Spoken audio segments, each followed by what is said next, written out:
When a millionaire CEO's deaf son breaks down at 30,000 feet, unable to communicate his desperate need, every passenger turns away from the piercing cries that echo through the cabin.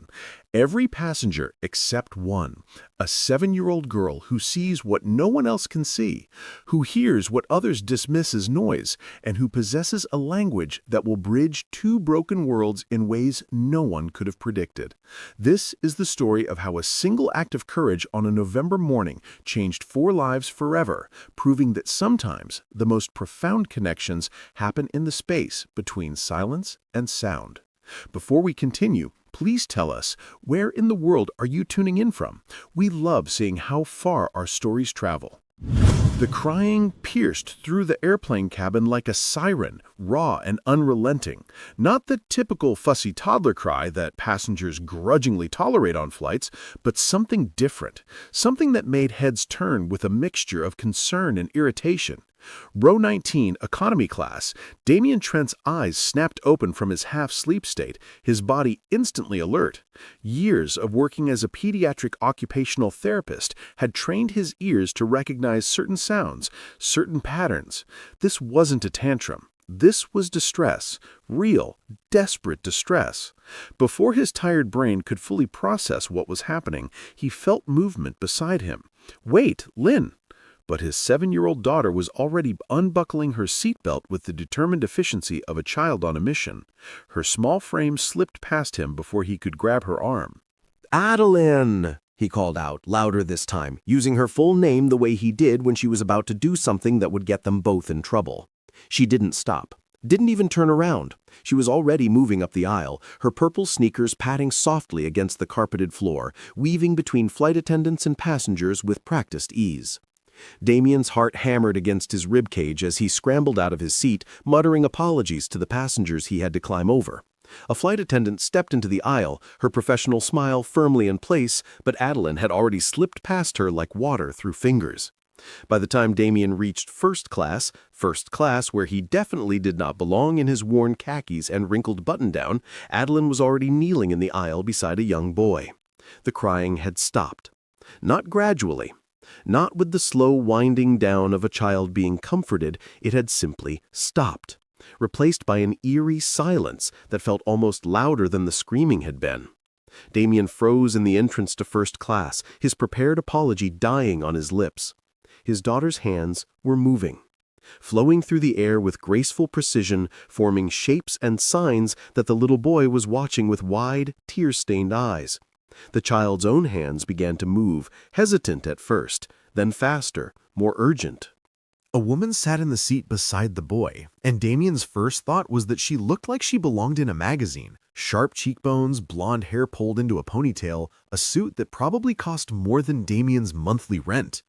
But her face told a different story. Her makeup couldn't hide the exhaustion carved into the lines around her eyes, or the way her hands trembled slightly as they gripped the armrests. She was staring at Adeline with an expression Damien had seen before in his work, the look of a parent who'd been drowning and suddenly felt air in their lungs. So sorry," Damien started, moving forward to collect his daughter. "She shouldn't have." The woman held up one hand, stopping him mid-sentence. Her eyes never left Adeline's moving hands. Is she signing to him?" The woman's voice was carefully controlled, but Damien could hear the crack underneath. "Is she understanding what he's saying?" Damien nodded as Adeline's hands moved through another series of signs. The boy responded, his movements becoming calmer, more deliberate. Then Adeline turned to look at her father. "Daddy, he needs his blue blanket. His grandmother made it for him. It's in the silver case up there. He says it smells like her and he can't fly without it. He's scared because he can't find it." The woman's composure shattered like glass. Her hand flew to her mouth, and for a moment Damien thought she might break down completely. Instead, she stood up so fast, she nearly hit her head on the overhead bin, her hands shaking as she reached for the latch. His grandmother's blanket. Of course that's what he needs. Why didn't I couldn't understand him. I couldn't understand my own son. Damien stepped forward, his height giving him the advantage in reaching the silver carry-on case. He pulled it down carefully, and the woman's hands were already unzipping it before he could set it on the seat. She pulled out a hand-knitted blanket in blue, woven together in an intricate pattern that spoke of hours of love and patience. The boy's face transformed the moment he saw it. His hands reached out, grabbing the blanket and pulling it to his chest, burying his face in its soft folds. The change was immediate and profound. His entire body relaxed, his breathing evening out as he clutched the blanket like a lifeline. Adeline's hands moved again, gentle and patient, and the boy responded, his signs slower now, calmer. Damien watched his daughter ask about the blanket, about the patterns knitted into it, about the grandmother who had made it. The boy's face shifted from distress to something that looked like wonder, the wonder of finding someone who understood his language perfectly, who saw him not as the crying child disrupting the flight, but as a person with something important to say. The woman sank back into her seat, her eyes fixed on her son. "Thank you," she said quietly, her voice barely audible over the hum of the engines. Then louder, "Thank you. I should have understood him. I've been learning sign language for 2 years, but when he gets upset like this, when everything becomes too much, She closed her eyes. "I fail him." Damien felt something shift in his chest. He'd heard this before, this particular flavor of guilt. He'd felt it himself. "It's not failure," he said gently, crouching down so he was at eye level with her. "It's hard. Adeline's been signing for 4 years now. She had to learn for different reasons. But even she has days where communication breaks down. You're not failing him. You're here. You're trying. That's what matters." The woman opened her eyes, and Damien saw something in them that made him look away. Vulnerability. Raw and unguarded in a way that felt too intimate for a stranger on an airplane. A flight attendant appeared beside them, her professional mask back in place, but her eyes kind. "Perhaps the children would be more comfortable if the young lady stayed up here for a bit? We have an empty seat across the aisle, sir, if you'd like to sit there, just while they connect." It was phrased as a suggestion, but Damien understood it was also the flight attendant's way of managing the situation. He glanced at Adeline, who was already showing the boy a new sign, her face lit up with the particular joy she got when teaching someone something new. "If that's okay with you," Damien said to the woman. "Please," she said immediately. "Please, if she doesn't mind. Nolan hasn't been this calm since—" She stopped, swallowing hard. "Since his grandmother died, 6 weeks ago." The weight of that sentence hung in the air between them. Damien settled into the seat across the aisle, and for the next 3 hours he watched his daughter work magic he'd seen before, but never quite like this. Adeline and Nolan, he learned the boy's name from overhearing the woman use it, played games with their hands, their fingers forming stories and jokes and questions. Adeline taught him new signs, and he taught her some back, their silent conversation more animated than most spoken ones.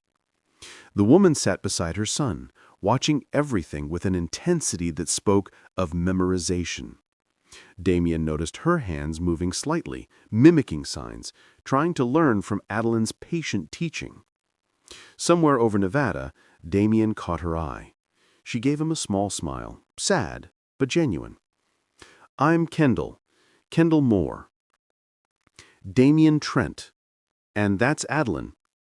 She's remarkable." I felt the familiar swell of pride mixed with something more complicated. "She is. She's teaching me new things every day." Kendall nodded, her eyes drifting back to the children. "Nolan is my whole world, but sometimes I wonder if I'm equipped to be the parent he needs." "I think every parent wonders that," Damien said softly. "Hearing kids, deaf kids, somewhere in between. We all wonder if we're enough." "Are you traveling for Thanksgiving?" Kendall asked, and Damien recognized it for what it was, a lifeline thrown to safer conversational waters. "Visiting my sister in San Francisco. She's been begging to see Adeline. It's been a year since our last visit." "We're going home. I had business meetings in Chicago. I usually don't bring Nolan on business trips, but after my mother, she stopped, redirected. I couldn't leave him. Not right now. The grief in her voice was fresh, still bleeding. As the plane began its descent into San Francisco, Adeline showed Nolan how to pop his ears safely, something the boy had clearly struggled with before based on his nervous anticipation. When the wheels touched down, Nolan looked at Adeline with an expression of pure gratitude, his hands moving in what Damien recognized as "thank you," repeated 3 times.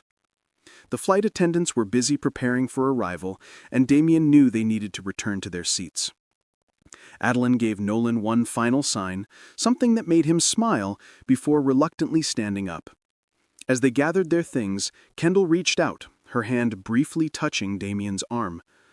Could I get your contact information?" The question came out rushed, as if she'd been building courage to ask it. "I'd like to thank you and your daughter properly. Maybe lunch, if you're free during your stay in San Francisco? Nolan would love to see Adeline again. And I..." She paused. "I'd like to talk more about communication strategies, about a lot of things." Damien hesitated. Something about this felt significant in a way he couldn't quite name.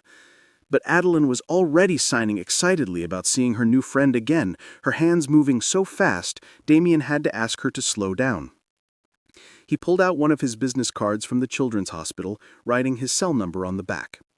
"Sure," he said, handing it to Kendall. Her fingers closed around the card like it was something precious. 3 days later, Damien's phone rang while he and Adeline were walking through Golden Gate Park with his sister. The number was unfamiliar, but he answered anyway. "Mr. Trent, this is Kendall Moore from the flight." He remembered her voice immediately, that careful control overlaying something more vulnerable. "I was wondering if you and Adeline would be available for lunch tomorrow," she continued, and Damien could hear the hope threaded through her professional tone. Nolan hasn't stopped talking about Adeline. Well, signing about her. It would mean a lot to him. To us. Damien glanced at Adeline, who was feeding ducks at the pond with his sister. She looked so happy, so unburdened. Since her mother had died 4 years ago, a sudden brain aneurysm during a morning jog that had torn their world apart, Damien had made it his mission to preserve every moment of her happiness.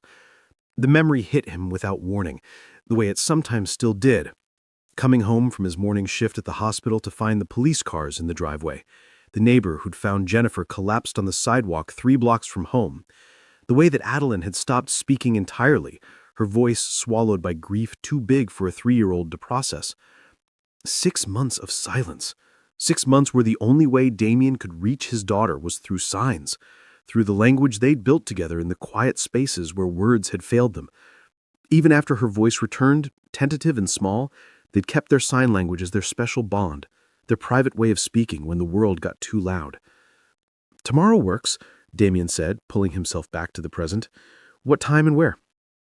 The restaurant Kendall suggested was elegant but family-friendly in downtown San Francisco, the kind of place with cloth napkins and a kids' menu printed on thick cardstock. Damien felt underdressed in his khakis and button-down, but Adeline had insisted on wearing her favorite dress, the one she saved for special occasions, and her confidence bolstered his own. Kendall looked different off the plane. Still polished, that seemed to be her natural state, but softer somehow. She wore dark jeans and a sweater that made her look less like a CEO and more like someone's mom. Nolan's face lit up the moment he saw Adeline, his hands flying in excited greeting. The children fell into easy conversation immediately, their hands dancing through signs, while Damien and Kendall settled into chairs across from each other. "I realized I was quite a mess on the plane," she continued with a self-deprecating smile that didn't quite reach her eyes. "I'm not usually so, unraveled. You were a mother whose child was in distress. That's not being unraveled. That's being human." Something in her expression shifted, softened. Nolan's grandmother, my mother, passed away 6 weeks ago. Kidney failure. It was sudden. She was the one who truly understood him, who could calm him when I couldn't. She taught me to sign, pushed me to learn, but she was always better at it than me. more patient, more intuitive. Kendall's voice caught. I'm still learning how to do this alone. Over pasta for the kids and salad for the adults, the story emerged gradually, piece by piece. Kendall was the CEO of a sustainable energy company she'd built from nothing into a multi-million-dollar enterprise. Her husband, ex-husband, had left when Nolan was 2 years old, unable to handle having a deaf child. He said it was too hard, Kendall said, her voice carefully neutral in the way that suggested old wounds. Said he didn't sign up for this kind of life, as if Nolan was a burden instead of a blessing. She watched her son signing animatedly with Adeline about dolphins. So it's been just us, me and Nolan and my mother until... She didn't need to finish the sentence. Damien found himself sharing his own story, the words coming easier than he'd expected. Jennifer's death, Adeline's months of silence, how sign language had become their bridge back to each other, how it had saved them both when everything else was falling apart. I work at a children's hospital, pediatric occupational therapy. I help kids find ways to communicate, to connect with the world around them. After Jennifer died and Adeline stopped speaking, I used everything I'd ever learned professionally to reach my daughter personally. Sign language wasn't just about communication for us, it was about survival. Kendall set down her fork, her full attention on Damien. I can buy Nolan anything, she said quietly, her eyes on the children. The best therapists, the latest technology, education at schools most people can't even imagine. But I can't buy him what Adeline just gave him, a friend who sees him completely normal, who doesn't see his deafness first and him second, who just sees Nolan. You sound like a mother who loves her son, Damien replied. Money doesn't make that any easier or harder. We're all just doing our best with what we have. But you've given us something priceless, Kendall insisted, and there was an edge of frustration in her voice now. And I don't know how to repay that. I don't know how to... She stopped, seeming to hear herself, and laughed shakily. I'm sorry. I must sound so out of touch, so CEO. You sound like someone who cares, Damien said gently. That's not out of touch. That's exactly the right touch. Their lunch extended to 3 hours.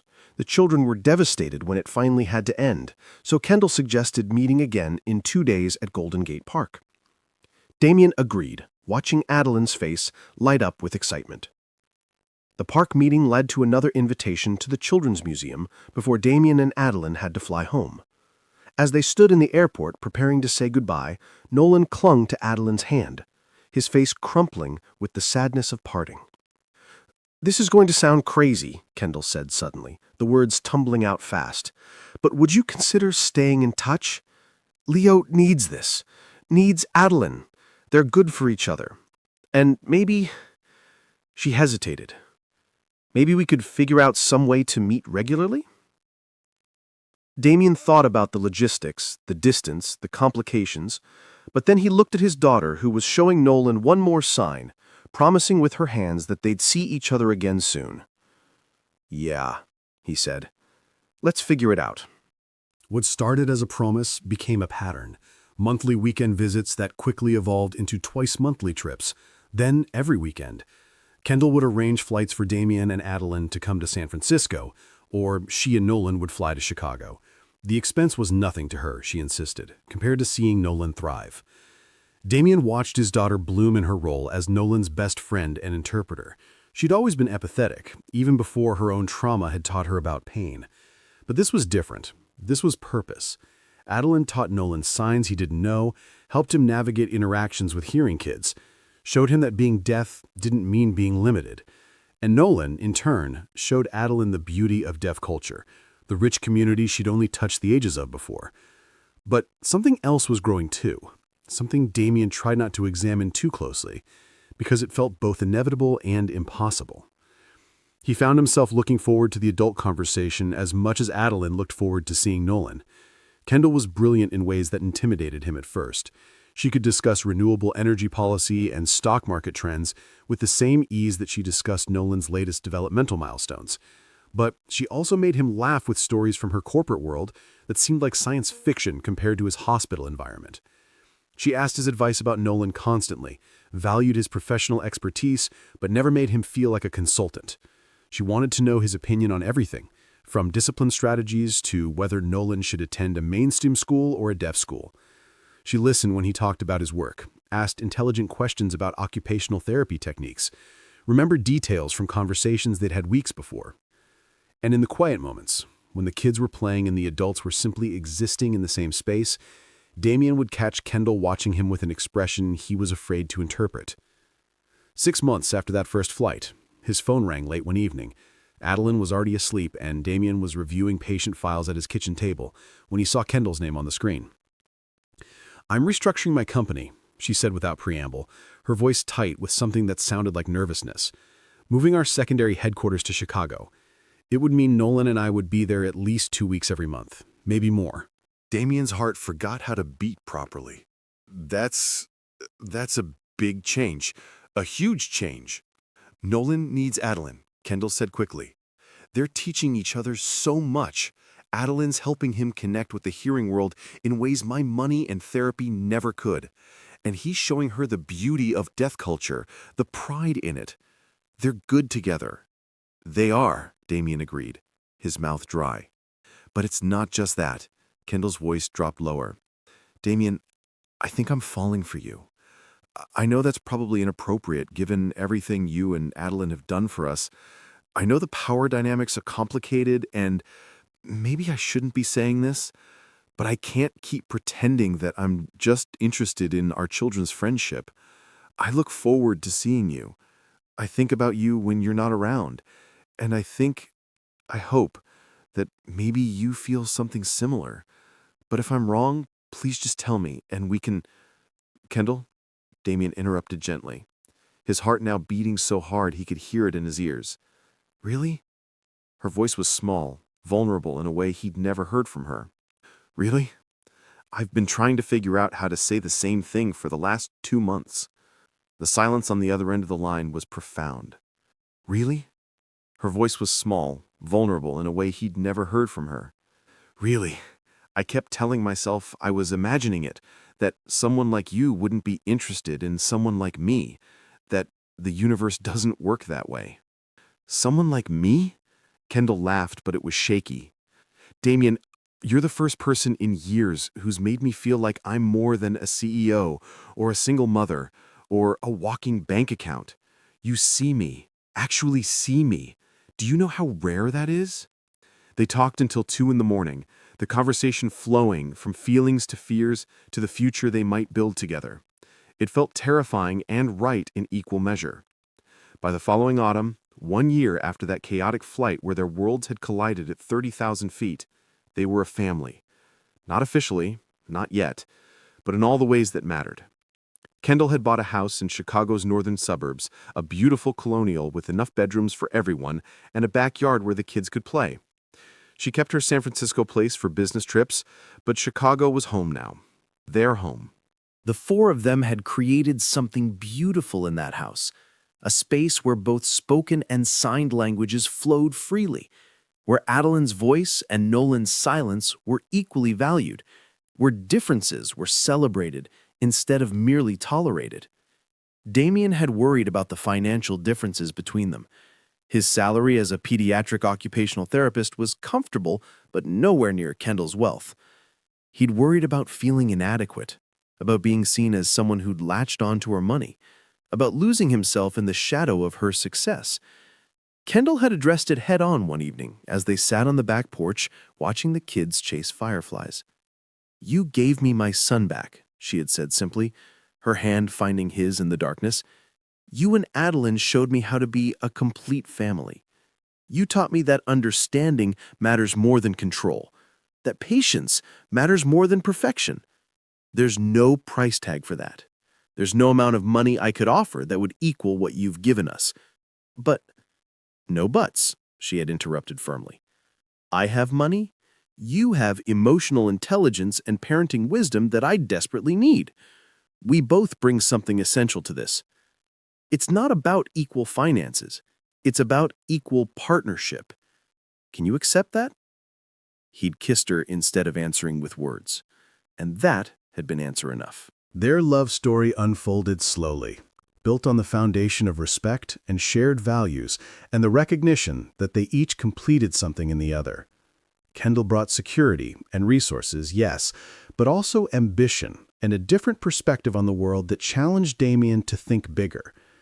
Damien brought grounding presence, emotional availability, and a therapeutic wisdom that helped Kendall finally forgive herself for not being the perfect mother to Nolan. One evening, as they watched Adeline and Nolan signing an elaborate story they'd created together, something about dolphins who could fly and astronauts who spoke underwater, Kendall leaned against Damien's shoulder with a contented sigh. "My mother would have loved you," she said softly. "She always told me I needed someone who could see past the CEO to the mother underneath. Someone who understood that my greatest achievement wasn't my company, but raising Nolan to be proud of who he is." "My wife would have loved seeing Adeline like this," Damien replied, his voice thick with emotion. "Using her voice, signed and spoken, to change someone's world. Jennifer always said Adeline had a healer's heart. I think she was right." It was the first time they'd spoken about their lost loves without pain overshadowing the memory. The grief was still there, would always be there, but it had softened into something they could hold without bleeding. 2 years after that first flight, 2 years after a little girl had refused to stay in her seat when another child was crying, Damien and Kendall married in a small ceremony at the Chicago Botanic Garden. Adeline and Nolan served as ring bearers, both of them dressed in matching outfits they'd picked out together. Before their parents exchanged vows, the children stood before the gathered friends and family and signed their own promises to each other. Promises of siblinghood, of friendship, of always being there to interpret when the world got too confusing. There wasn't a dry eye in the audience. Kendall had established a foundation for deaf children shortly after they'd gotten engaged, with Damien as the director. It combined her business expertise and resources with his therapeutic knowledge and compassion. They were already helping hundreds of families navigate the challenges and joys of raising deaf children, providing resources that many couldn't otherwise afford, training interpreters, and advocating for better inclusion policies in schools. The foundation was named after both their mothers, Jennifer Moore Memorial Foundation for Deaf Children, honoring the women who had shaped them into the parents they'd become. On their wedding night, after the guests had gone home and the kids were asleep at his sister's house, Damien and Kendall sat on the balcony of their hotel room overlooking Lake Michigan. "Do you ever think about how different our lives would be if Adeline had stayed in her seat that day?" Kendall asked, her head resting on his shoulder. "Every single day," Damien admitted, "but I think about it less as chance and more as, I don't know, recognition. Adeline recognized something in Nolan's cry that I was too tired to fully process. She recognized a child who needed the one thing she could give him. A voice," Kendall said softly. "More than that, connection, understanding, the knowledge that he wasn't alone." "None of us are alone anymore," Kendall said, turning to face him. "That's what you and Adeline gave us. That's what you keep giving us every single day." Damien kissed his wife, and marveled at how a 5-hour flight had somehow delivered him to this moment, to this woman, to this family they'd built from fragments of grief and loss and unexpected grace. Their story became a testament to the truth that love doesn't always arrive when or how you expect it. Sometimes it comes in the form of a 7-year-old girl who won't sit still when another child is crying, who trusts her instincts over conventional rules, who believes that connection is more important than staying put. Sometimes it comes in the courage to reach across the airplane aisle between economy and first class, between two worlds that aren't supposed to touch, between a single father working 2 jobs to make ends meet and a CEO who could buy anything except what mattered most.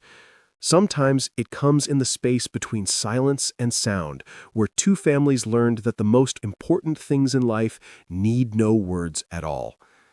Damien and Kendall's merger wasn't just of 2 hearts, but of 2 worlds. A world where a millionaire CEO learned that the greatest wealth is understanding, where success is measured not in dollars, but in the smile on your child's face when they find someone who speaks their language. and a world where a single father discovered that love can speak in any language, through any medium, as long as you're brave enough to listen. 5 years after that November flight, the foundation had helped over 2,000 families. Adeline was 12 now, fluent in 3 forms of sign language, and already talking about becoming a deaf education teacher. Nolan was 11, confident and happy, attending a mainstream school where he thrived with the support systems Kendall and Damien had fought to put in place. The family had grown too. Kendall and Damien had a son together, little Marcus, who was learning sign language before he could speak, growing up in a household where communication came in many forms and all were equally valued. On quiet evenings, when the chaos of 3 children finally settled into sleep, Damien and Kendall would sometimes pull up the security footage from that flight, a recording a passenger had taken and sent to Kendall weeks after they'd met, a gift she'd had professionally transferred to a thumb drive. They'd watch Adeline unbuckle her seatbelt and march up that aisle with purpose. They'd watch the moment her hands started moving, the moment Nolan's crying stopped, the moment 2 children found each other across the divide of sound and silence. And they'd remember that love is sometimes loud and sometimes quiet, sometimes spoken and sometimes signed, but always, always worth the courage it takes to reach across the aisle and say, in whatever language you know, I see you, I hear you, you're not alone. The greatest miracles don't announce themselves with trumpets and fanfare. They whisper in the flutter of small hands forming signs in airplane aisles. They arrive in the tears of a mother who finally feels understood. They live in the laughter of children who found friends who speak their language, whatever that language might be. Damien and Kendall's story proved that sometimes the universe puts you exactly where you need to be, even when you're exhausted in seat 19 of a crowded flight, even when you're desperate in first class with a crying child you can't quite reach. Sometimes all it takes is one person, one small, determined 7-year-old person who refuses to look away when someone needs help.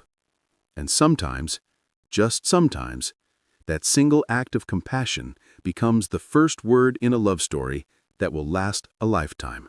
If this story reminded you that kindness is a language everyone can speak, that understanding matters more than words, and that love finds a way even in the most unexpected places, then please share this video.